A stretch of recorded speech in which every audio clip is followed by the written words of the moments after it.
I never thought a snow shovel would become the catalyst for destroying someone's entire life, but here we are. My name is Quincy Olsen, and I have lived in Meadowbrook Estates in Erie, Pennsylvania, for the past 4 years.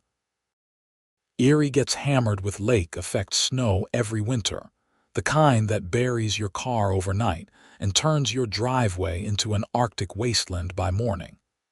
When I moved here from Texas, I had no idea what I was getting into. That first winter taught me real quick that a good snow shovel is not just a tool, it is survival equipment. I invested in a top-of-the-line ergonomic snow shovel with a steel blade and a reinforced handle. The thing cost me nearly $200, but after throwing out my back with a cheap plastic shovel that first year, I figured it was worth every penny. I kept it in my garage, right by the door, easy to grab when I needed it, which, in Erie during January, was basically every morning. The HOA at Meadowbrook Estates was one of those necessary evils you accept when you buy a house in a planned community. Monthly dues, rules about lawn care, restrictions on paint colors, all the usual nonsense. For the most part, they stayed out of my way and I stayed out of theirs.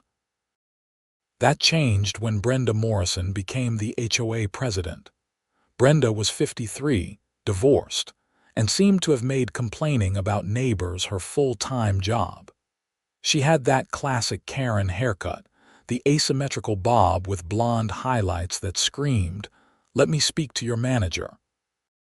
She drove a white Lexus SUV and wore those oversized sunglasses, even on cloudy days. Within 2 months of taking over as HOA president, she had issued more violation notices than the previous president had in 2 years. My first run-in with Brenda came on a Tuesday morning in early January. I woke up to find 8 inches of fresh snow blanketing everything. I threw on my winter gear, grabbed my coffee, and headed to the garage to get my shovel and start clearing my driveway before work. The shovel was gone. I stood there in the cold garage, staring at the empty spot where my shovel should have been. I checked behind the lawn mower, thinking maybe I had moved it and forgotten. Nothing. I looked around the entire garage, growing more frustrated by the minute. Someone had taken it. My neighbor to the left, Rick Patterson, was already out clearing his driveway. I walked over, my boots crunching through the fresh snow. "Hey, Rick, you did not happen to see anyone near my garage yesterday, did you?" Rick leaned on his shovel, breath steaming in the frigid air. "No, why?" "Someone took my snow shovel right out of my garage. The expensive one you were bragging about." "Yeah, that one." Rick frowned. "That sucks, man. I did see Brenda walking around yesterday afternoon doing her usual inspection rounds. She had her clipboard and everything, looking for violations. But I did not see her go into your garage or anything." I thanked Rick and headed back inside. I ended up being late for work because I had to drive to Home Depot and buy a cheap replacement shovel just to clear my driveway enough to get my car out. The whole time I was thinking about my expensive shovel and who could have taken it. I never locked my garage during the day because I was usually home, and this was supposed to be a safe neighborhood. That evening, I decided to take a walk around the community, just to see if maybe someone had borrowed my shovel and left it somewhere. It was a long shot, but I was annoyed enough to try. The streets were lined with those old-fashioned lamp posts that gave Meadowbrook Estates its quaint suburban appeal. The snow had stopped, and everything looked peaceful under the yellow glow of the street lights. As I walked past Brenda Morrison's house, which was 3 doors down and across the street from mine, I noticed something leaning against her garage door. Even from a distance, I recognized the distinctive red and black handle of my shovel. I walked closer to make sure. Sure enough, there it was. My expensive ergonomic snow shovel with the small dent on the blade where I had hit a raised manhole cover last winter. I stood there for a moment, debating what to do.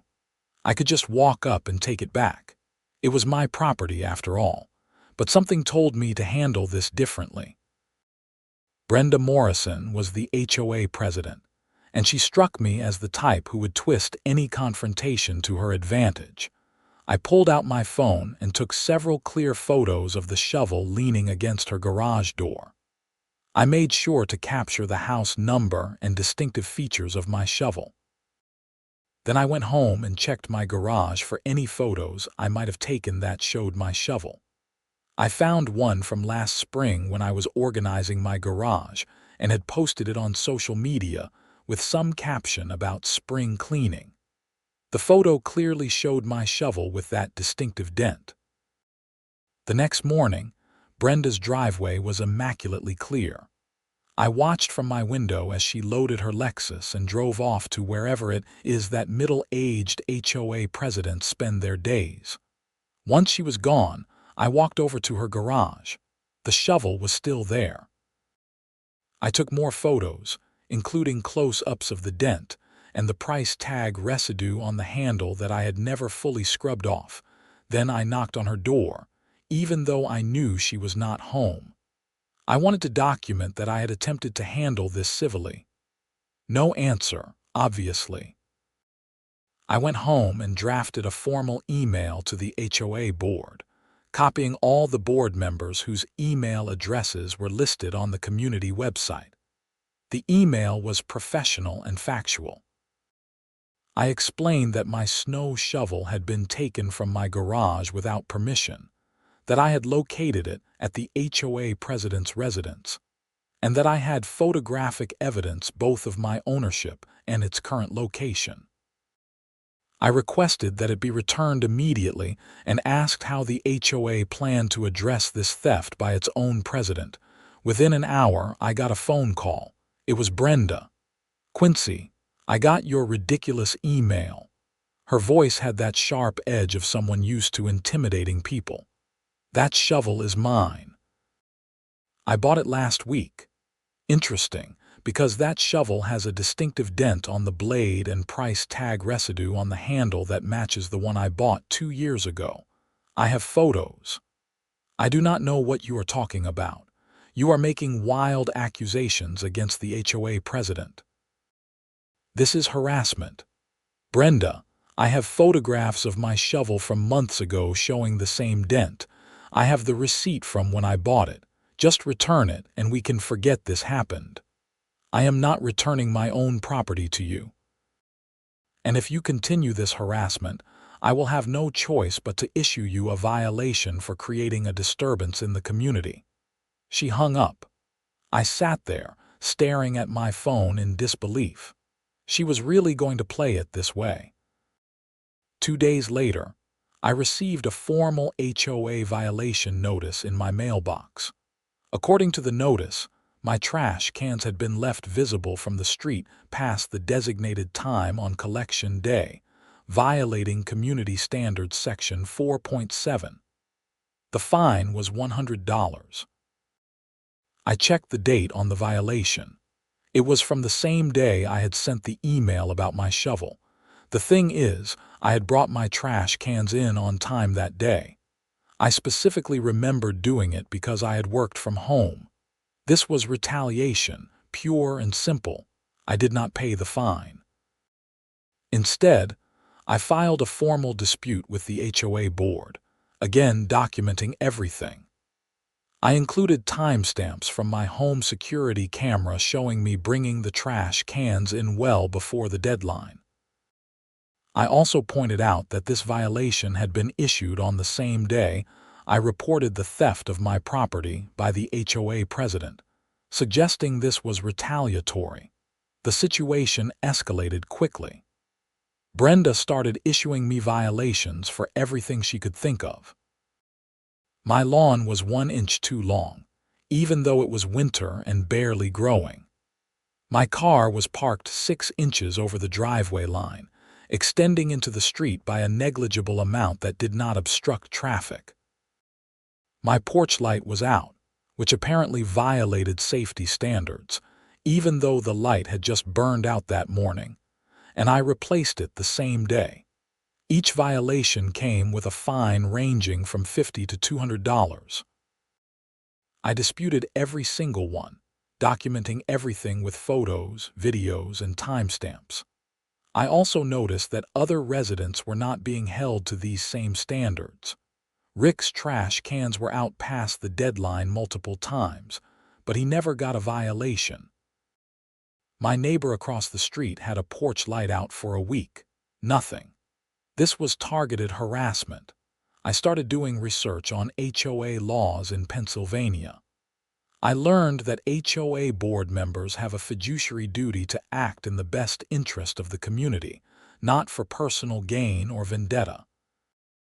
They also cannot selectively enforce rules, which is exactly what Brenda was doing. More importantly, I discovered that theft is theft, regardless of who commits it. I decided to file a police report. I gathered all my evidence, the photos of my shovel at Brenda's house, the photos from months earlier proving it was mine, the receipt, and the timeline of events including her retaliatory violations. Then I drove to the Erie Police Department.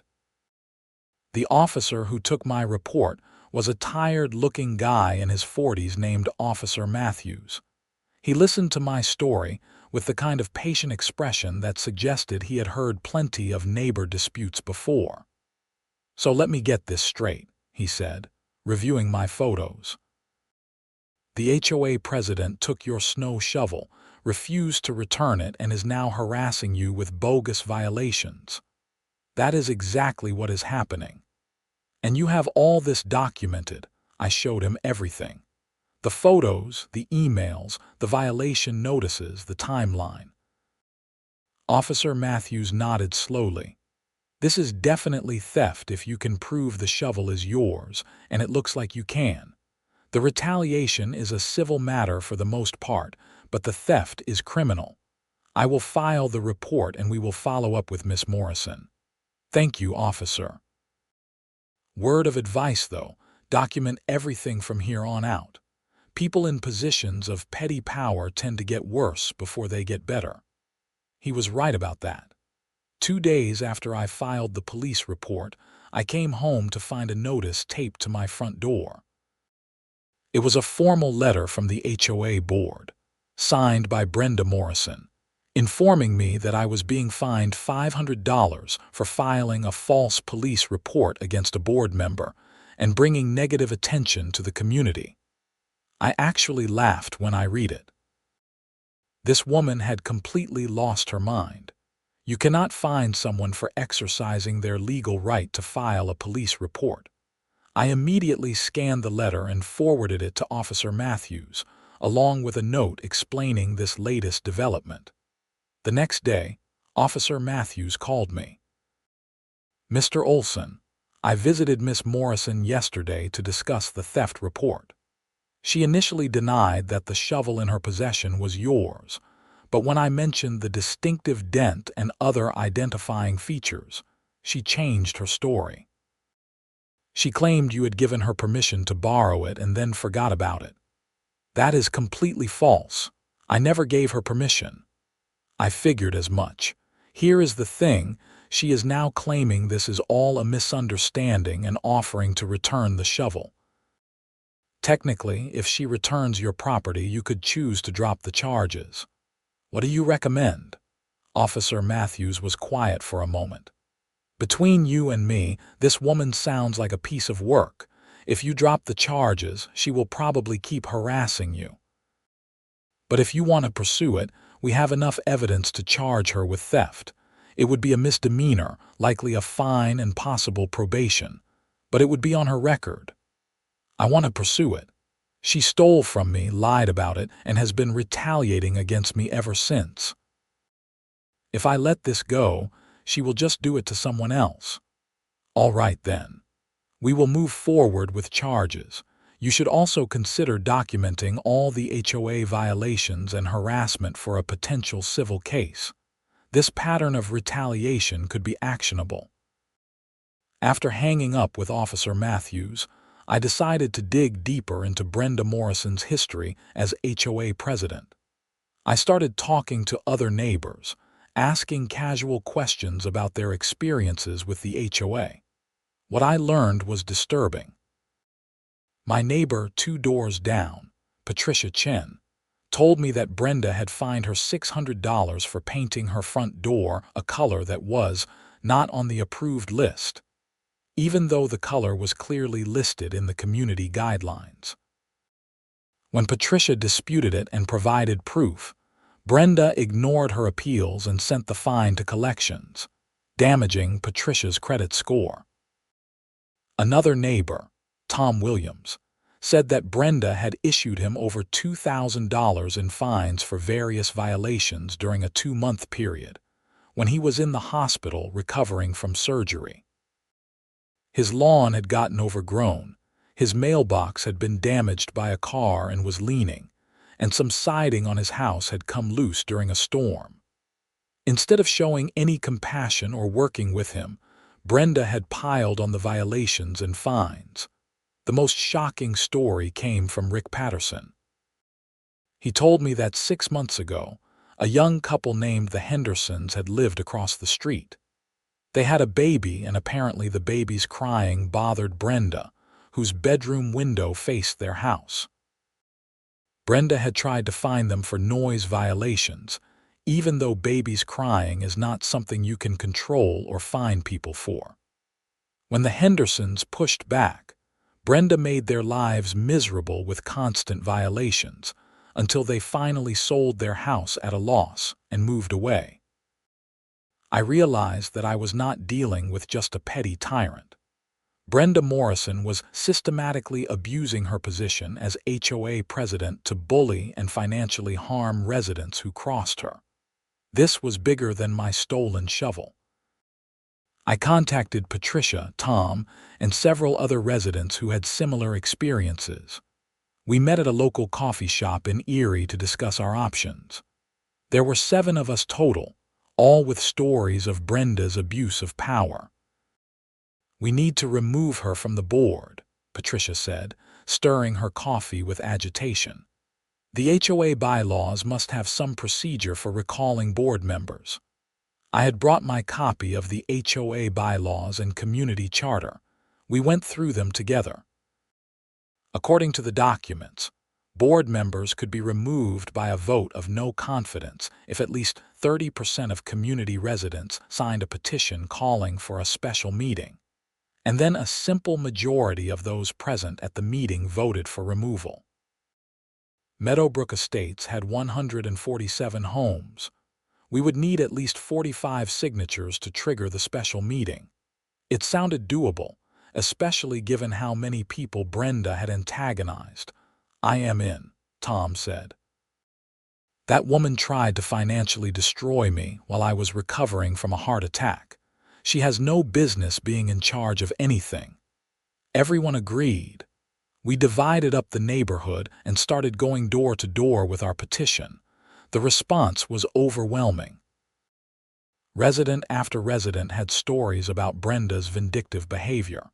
Some people had been too afraid to speak up before, thinking they were alone.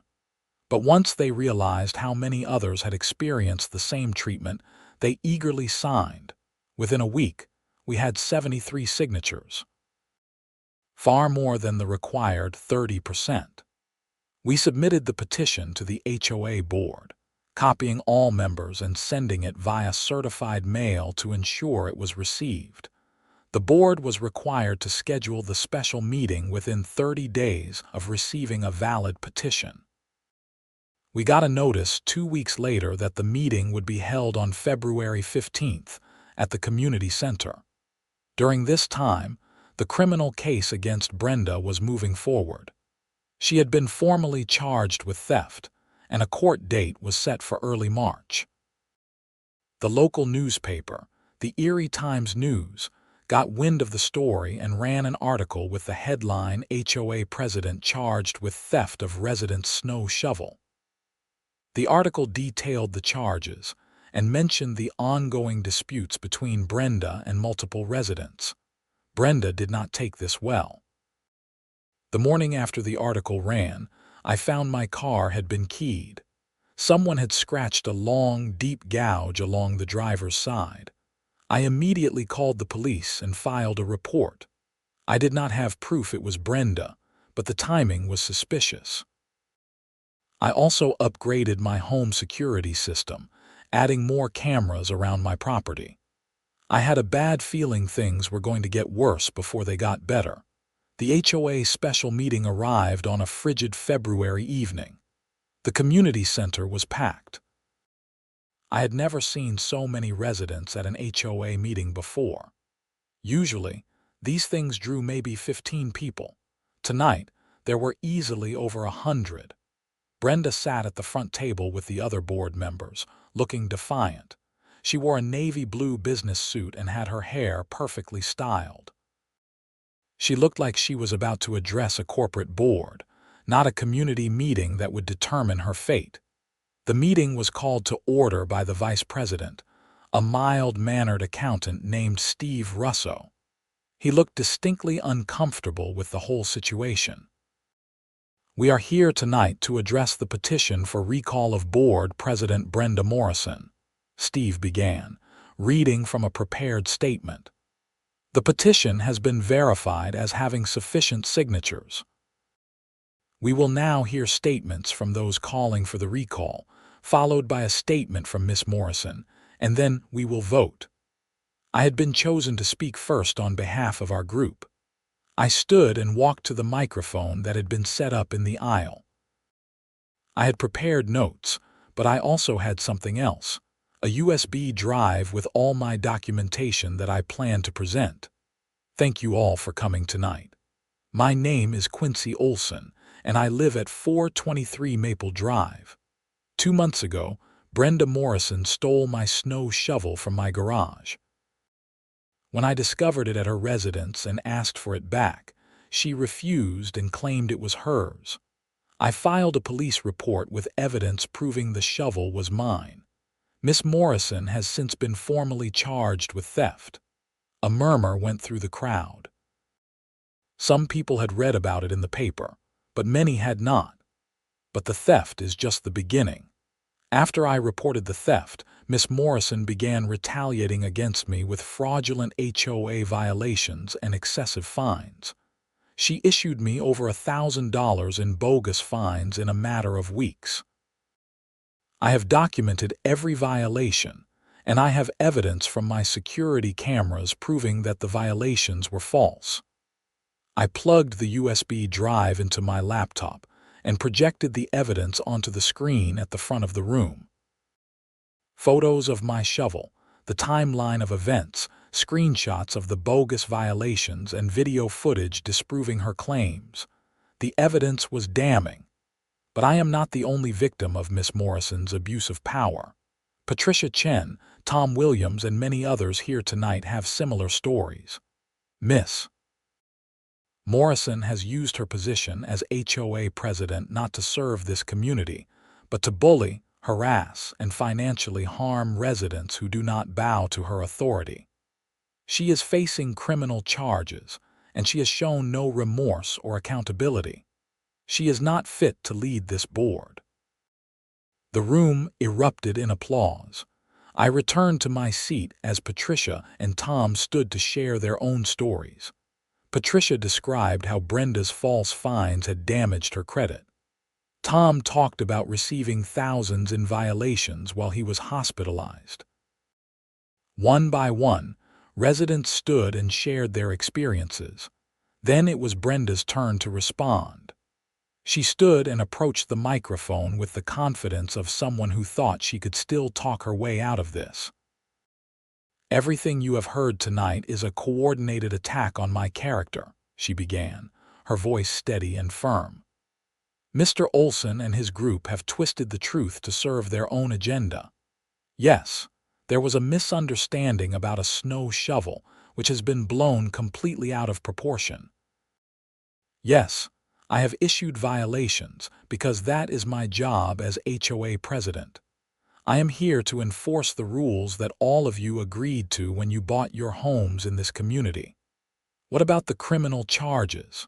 Someone shouted from the crowd. Brenda's composure cracked slightly. Those charges are based on a misunderstanding that will be resolved in court. This witch hunt is an attempt to undermine the authority of the HOA board and turn this community into a lawless mess where people can do whatever they want. You keyed his car, another voice called out. That is a baseless accusation with no proof, Brenda shot back. Steve Russo intervened. Okay, that is enough. We need to move to the vote. All residents present are eligible to vote. The question is simple. Should Brenda Morrison be removed from her position as HOA president and from the board entirely? All in favor of removal, raise your hand. A sea of hands went up. I looked around the room and estimated at least 90% of the people present were voting for removal. It was not even close. All opposed. A handful of hands went up, maybe 6 or 7 people.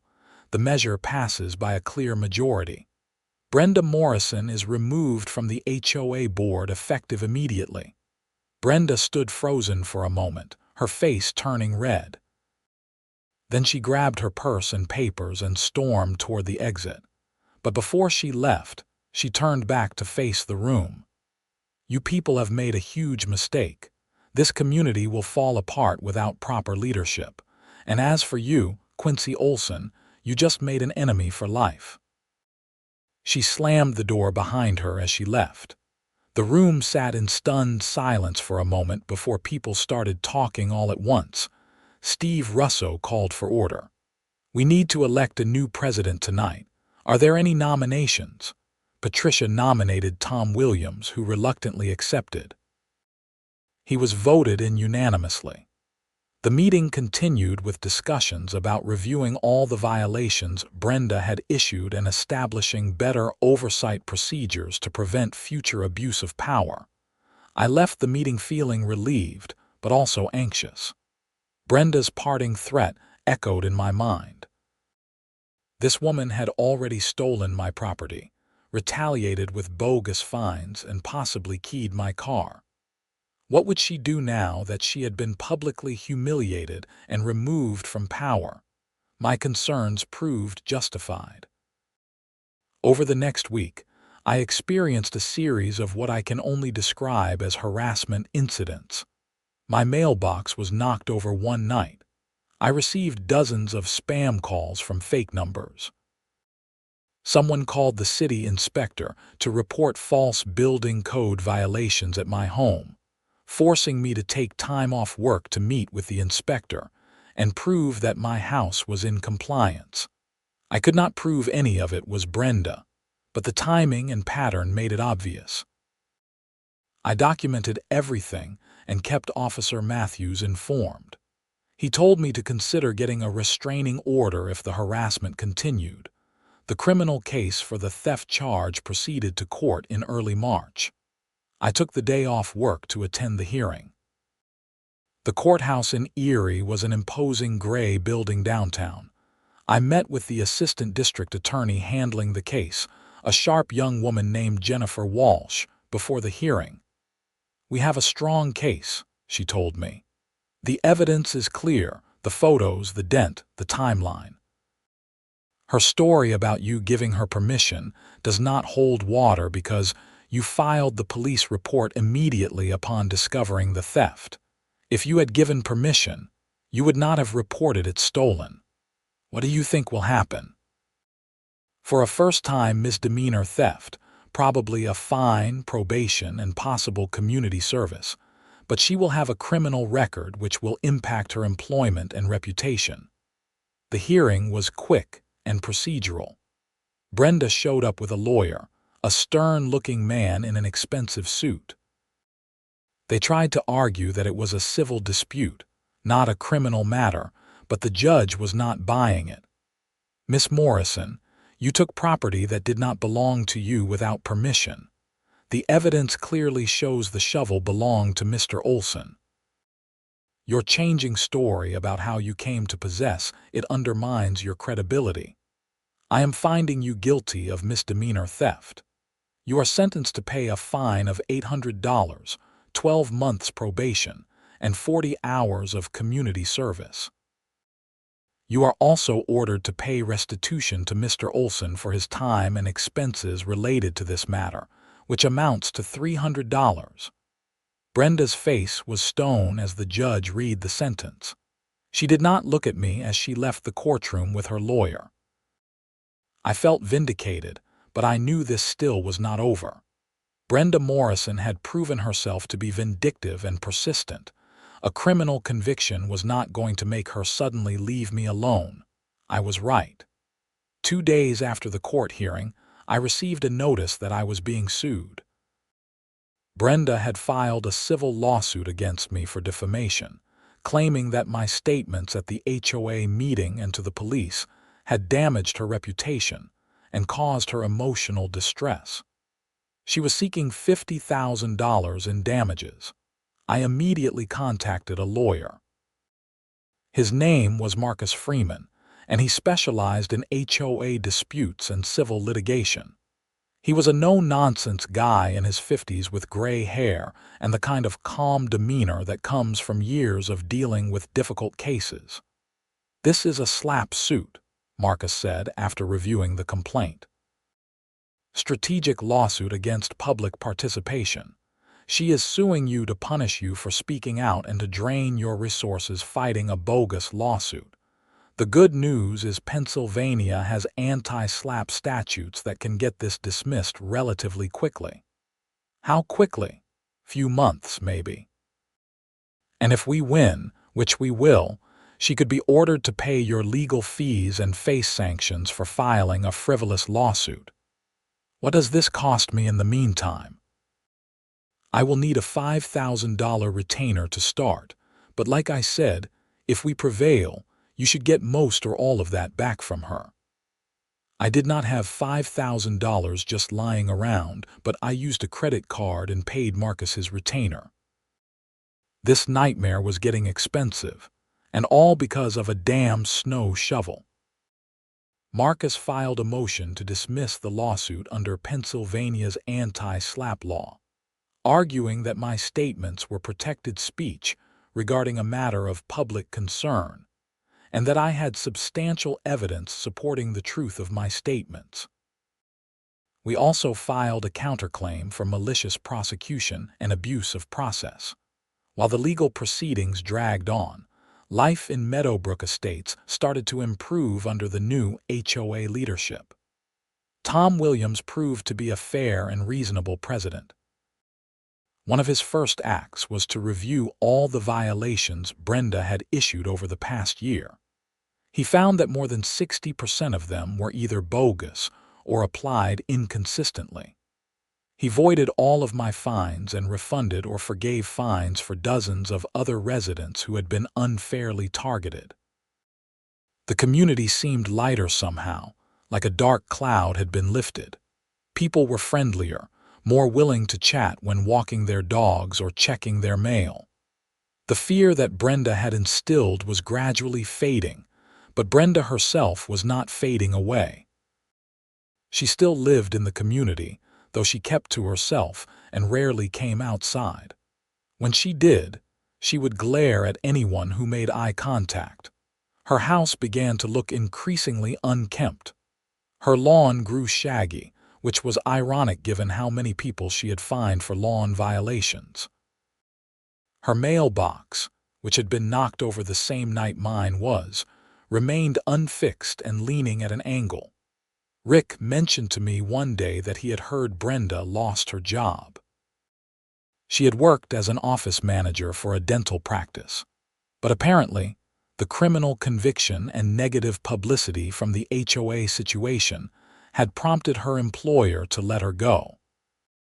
I felt a tiny pang of sympathy, but it was hard to feel too bad for someone who had brought it all on herself through her own terrible behavior. In April, I got good news from Marcus. The judge had granted our motion to dismiss Brenda's defamation lawsuit, ruling that my statements were protected speech and that Brenda had failed to show any likelihood of success on the merits.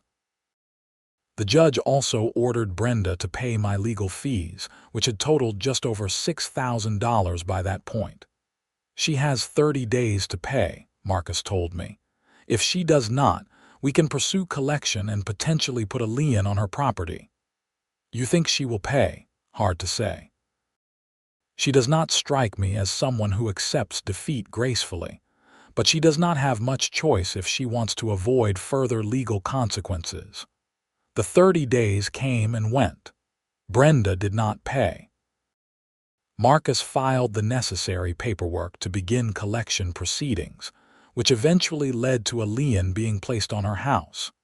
This meant she could not sell the property without first paying what she owed me. That is when things took a darker turn. In late May, I was working in my home office when I heard sirens. I looked out the window and saw 2 police cars and an ambulance pull up to Brenda's house. Paramedics rushed inside with a stretcher. I walked outside, along with several other neighbors who had noticed the commotion. We stood at a respectful distance, watching and wondering what had happened. After about 20 minutes, the paramedics came out with Brenda on the stretcher. She was conscious but looked pale and disoriented. They loaded her into the ambulance and drove away. Officer Matthews was one of the responding officers. He came over to where I was standing with Rick and Patricia. "What happened?" Patricia asked. "We got a wellness check call from her employer, former employer," Officer Matthews said. They had been trying to reach her for days about paperwork related to her termination. When she did not respond, they got worried and called us. We found her inside. Looks like she has been having some kind of breakdown. Place is a mess. She was not coherent when we arrived. "Is she going to be okay?" I asked, and I surprised myself by genuinely hoping the answer was yes. "She will be evaluated at the hospital. Beyond that, I cannot really say." The ambulance sirens faded into the distance. We all stood there for a moment, not quite sure what to feel. Brenda had made life miserable for so many people, but seeing her hauled away like that was still unsettling. Brenda was kept in the hospital for psychiatric evaluation for 72 hours, and then transferred to a facility for continued mental health treatment. During this time, her bills and mortgage payments went unpaid. The lien from my legal fees was just one of several financial problems she was facing. Between the fines from her criminal case, mounting legal debts, loss of income from her job, and ongoing mortgage payments, she was drowning financially. In June, a notice appeared on Brenda's door. The bank was foreclosing on her house due to missed mortgage payments. The foreclosure process in Pennsylvania typically takes several months, but given the circumstances and the multiple liens on the property, things moved relatively quickly. I learned through the community grapevine that Brenda had been released from the mental health facility, but had moved in with a relative somewhere outside of Erie. She never returned to her house in Meadowbrook Estates. Her belongings were eventually removed by a moving company, and the house sat empty through the summer. In August, the bank took possession of the property and put it up for sale. A nice young family bought it in September, a couple with 2 kids who seemed friendly and normal. They introduced themselves to the neighbors and seemed excited about joining the community. It was strange to think that just 8 months earlier, Brenda Morrison had lived there, ruling the HOA like a petty dictator. Now she was gone, her life completely unraveled over a stolen snow shovel. I mentioned this to Marcus Freeman during one of our final meetings to close out my case. He had successfully collected most of the legal fees from the foreclosure sale proceeds, and we were wrapping up the remaining details. "It was not really about the shovel, though, was it?" Marcus said. "The shovel was just the catalyst. What destroyed her life was her own pattern of abusive behavior, her refusal to take accountability, and her escalating retaliation. She had probably been getting away with bullying people for years." You were just the person who finally stood up to her and refused to back down." He was right. If Brenda had simply returned my shovel and apologized, none of this would have happened. Instead, she had chosen to lie, steal, retaliate, and abuse her power at every turn. Each bad decision had led to another, escalating the situation until it spiraled completely out of her control. The HOA had thrived under new leadership. Tom Williams and the restructured board had implemented new policies to prevent any single board member from having too much unchecked power. They created a violation appeals process with oversight from multiple board members. They established term limits for board positions. They even created a community newsletter to improve transparency and communication. Property values in Meadowbrook Estates had remained stable, and the community had developed a much better reputation in Erie. People were not afraid of their HOA anymore. It functioned as it was supposed to, maintaining community standards while treating residents with respect and fairness. As for me, I finally got a new snow shovel. Actually, I got two, one for the garage and a backup. I was not taking any chances this winter. But more importantly, I had learned some valuable lessons about standing up to bullies, the importance of documentation, and the power of community when people come together against injustice. I never saw Brenda Morrison again after that day the ambulance took her away. I heard through the grapevine that she had moved to a small apartment in Cleveland, Ohio, living with her sister. She was apparently working part-time at a retail store, a far cry from her former position of power as HOA president. Sometimes I wondered if she ever reflected on how things had gone so wrong for her. Did she understand that she had brought all of this on herself? Or did she still see herself as the victim of a coordinated attack by ungrateful neighbors? I would probably never know. What I did know was that Meadowbrook Estates was a better place without her.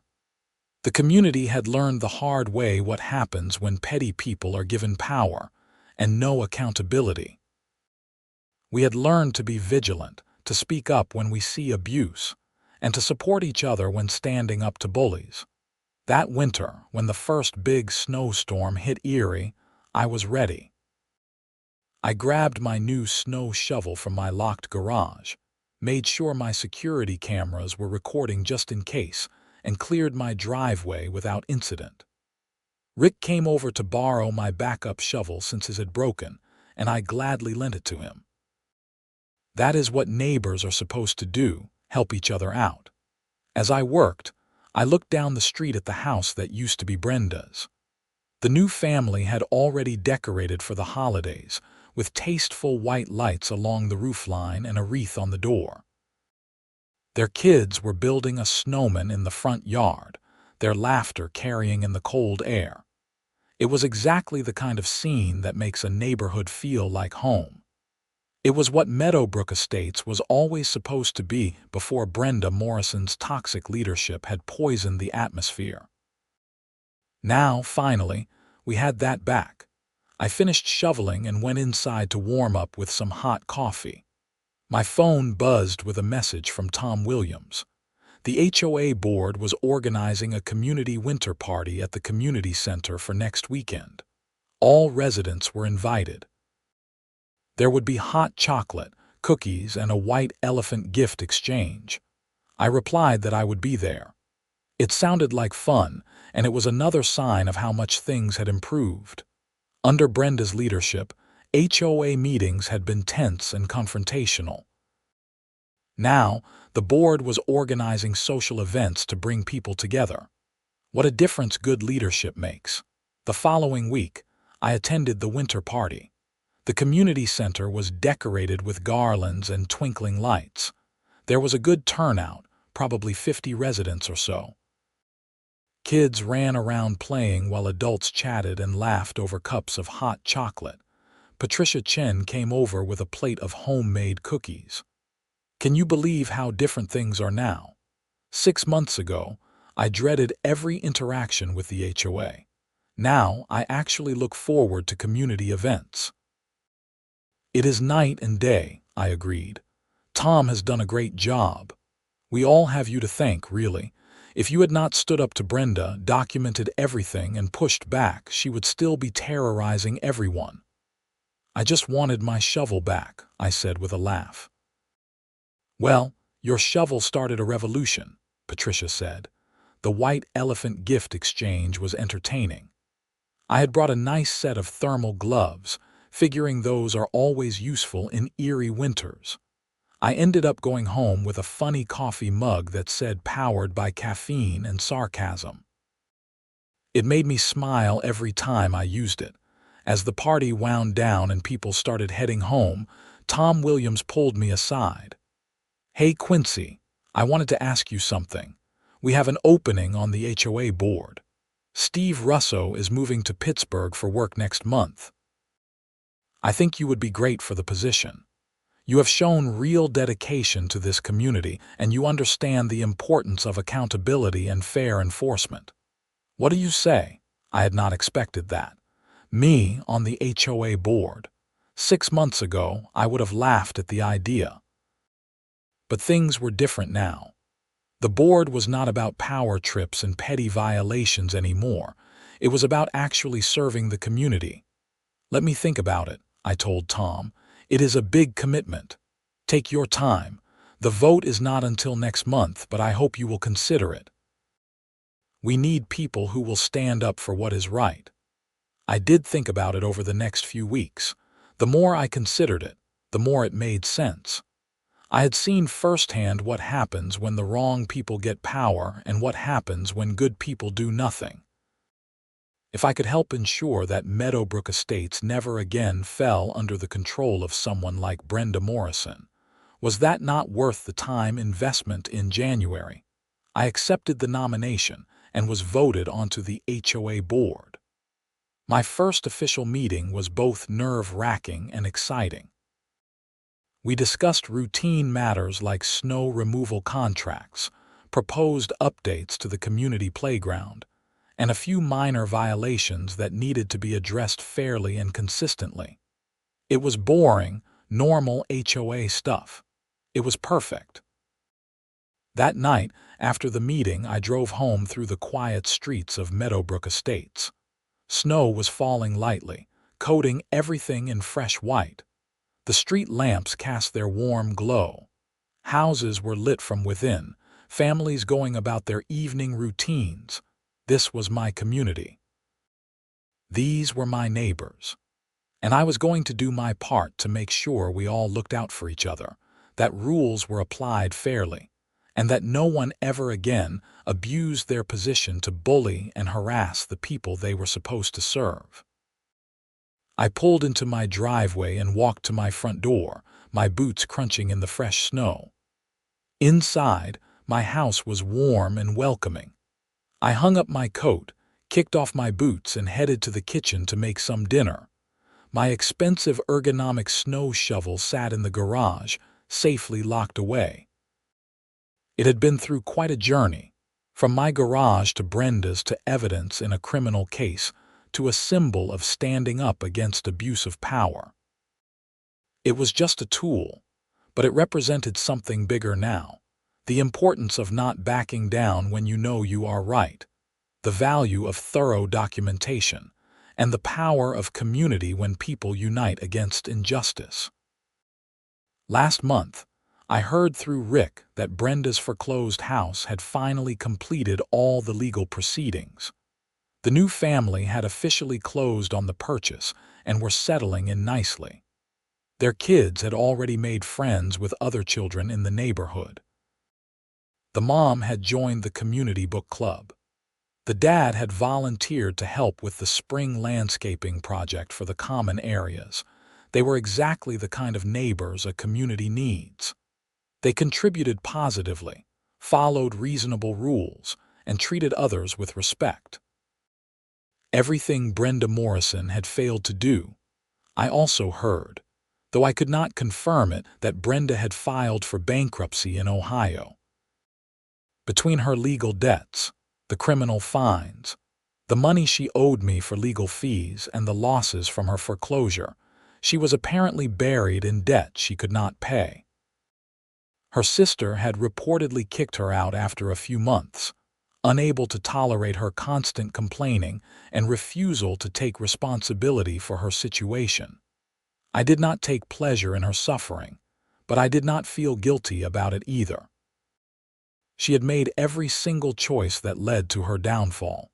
At any point, she could have changed course, admitted she was wrong, returned my property, and stopped retaliating.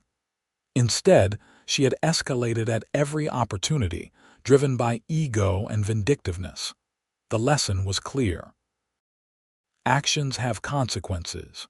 Abuse of power catches up with you eventually. And sometimes, all it takes is one person willing to stand up and say no more to bring down a petty tyrant. As winter progressed into spring, life in Meadowbrook Estates continued to improve. The HOA board worked efficiently and fairly. Community events brought neighbors together. Property values remained strong. The local Erie newspaper even ran a follow-up article about the transformation of the community, contrasting the current positive environment with the turmoil of the previous year. I was interviewed for that article. The reporter asked me if I regretted filing the police report and setting off the chain of events that led to Brenda's downfall. Not for a second, I told her. She stole from me, lied about it, and then tried to destroy me when I called her out. If standing up to that kind of behavior led to her removal from power, then I did this community a service. I just wish I had not had to go through all of that to get my snow shovel back. The reporter laughed and asked what I had learned from the experience. Document everything, I said immediately. Photos, videos, emails, timestamps, everything. When you are dealing with someone who lies and retaliates, documentation is your best defense. Also, do not be afraid to use the legal system. That is what it is there for. And finally, know that you are probably not the only victim. When I started talking to other neighbors, I found out that Brenda had been bullying people for months. We were all suffering in silence until we came together. There is real power in community. The article ran with the headline, "From HOA Horror Story to Model Community: How Meadowbrook Estates Transformed." It was shared widely on social media and even got picked up by a few national news outlets interested in HOA abuse stories. For a few weeks, I got interview requests from various media outlets, but I declined most of them. I had told my story. It was time to move on. Spring turned to summer. The community garden that the HOA board had approved flourished. We had neighborhood barbecues. Kids played in the streets on their bikes. It was idyllic, everything a planned community should be. On a warm evening in July, I was sitting on my front porch with a beer, watching the sun set when Rick walked over. "Hey man, you got a minute?" "Sure, what is up?" Rick sat down on the porch steps. "I just wanted to say thank you for everything you did last year.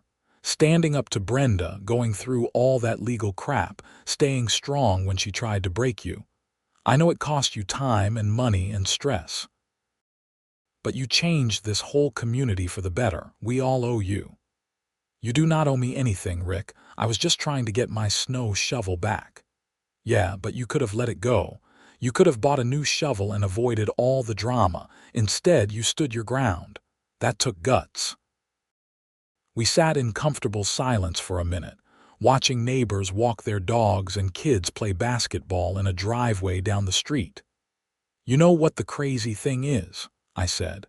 "If she had just returned my shovel and said sorry, I would have accepted that and moved on. None of this had to happen." People like Brenda do not apologize. They double down. That is why they always eventually self-destruct. Rick was right.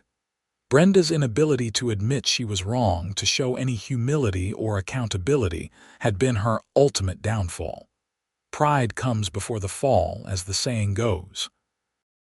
I finished my beer and went inside. Life was good. The nightmare of last winter felt like a distant memory now. My home was my sanctuary again, not a battleground with a vindictive HOA president. I could relax, enjoy my property, and be part of a healthy community. That night, I slept soundly for the first time in months. No anxiety about what crazy violation notice I might receive the next day. No anger about injustice. Just peace. The following week, I was working in my yard when a car pulled up. A woman in her 30s got out, looking a bit nervous. "Excuse me, are you Quincy Olsen?" "Yes, can I help you?" "My name is Jennifer Martinez. I live in Oakwood Commons, another planned community here in Erie. I read about what happened with your HOA president, and I am dealing with a similar situation. The president of our HOA is abusing his power, issuing bogus fines, and retaliating against anyone who questions him. I was hoping I could ask you some advice." I invited Jennifer to sit on my porch, and I spent the next hour telling her everything I had learned. I explained the importance of documentation, knowing your rights under the HOA bylaws, building alliances with other affected residents, and not being afraid to use legal channels when necessary. "The key thing to remember," I told her, "is that HOA board members are not above the law. They have to follow the bylaws, they cannot selectively enforce rules, and they absolutely cannot retaliate against residents for legitimate complaints. If your HOA president is doing those things, you have legal recourse." Jennifer took notes and asked thoughtful questions. By the end of our conversation, she seemed more confident and determined. "Thank you so much for your time. I feel like I actually have a plan now instead of just being scared and angry. Good luck, and feel free to reach out if you need any advice." I learned a lot from my experience, and I am happy to help others dealing with similar situations. After Jennifer left, I realized that my experience, as frustrating and expensive as it had been, had given me knowledge that could help others. Maybe that was the silver lining to the whole mess. I had become an accidental expert on dealing with HOA abuse, and I could use that expertise to help people in similar situations. Over the next few months, I heard from several other people dealing with HOA issues. Some reached out after reading the news articles. Others got my contact information from Jennifer or other people I had helped. I spent time talking to all of them, sharing what I had learned, and encouraging them to stand up for their rights. It felt good to turn my negative experience into something positive. Brenda Morrison had tried to break me, but instead, she had inadvertently created an advocate for homeowners dealing with HOA abuse. As the seasons came full circle and winter approached again, I found myself once again preparing for Erie's brutal snow season. I checked my snow shovels, both of them safely locked in my garage. I made sure my security cameras were working properly, and I felt grateful for how much had changed in a year. 12 months ago, I had been locked in a bitter conflict with a vindictive HOA president over a stolen snow shovel.